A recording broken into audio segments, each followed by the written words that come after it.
त्याच प्रश्नामध्ये उत्तर देते.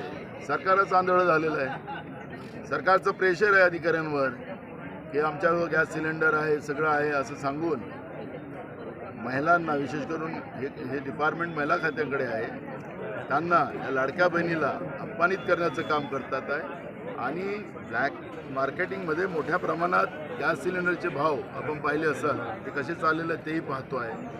मी सातत्यानं विधानसभेत 3 आठवडे हा प्रश्न लावून घेतला. म्हणून गेल्या आठवड्यात राज्याच्या फूड अँड सप्लाय विभागाचे मंत्री छगन भुजबळ यांनी उत्तर दिलं, तेही खोटं उत्तर दिलं.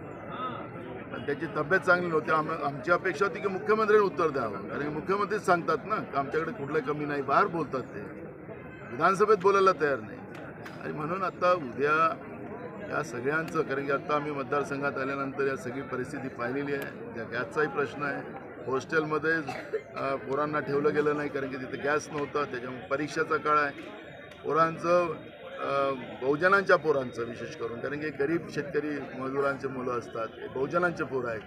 आणि ह्या सगळ्या पोरांचं शिक्षणाचं हे वर्ष वाया घालण्याचं पाप या सरकारने केलेलं आहे. त्यामुळे अनेक प्रश्नावरची चर्चा या 3 दिवसामध्ये करून सरकारला सडोकी पडो करूच, पण त्याला उत्तर देण्याची भूमिका सरकारची कशी असेल त्याच्यावर डिपेंड आहे. आणि म्हणून हे 3 दिवस या सरकारचे खरे परीक्षेचे नाही, त्यांना खुर्ची सोडायला भाग पडण्याची भूमिका सुद्धा आमची राहणार.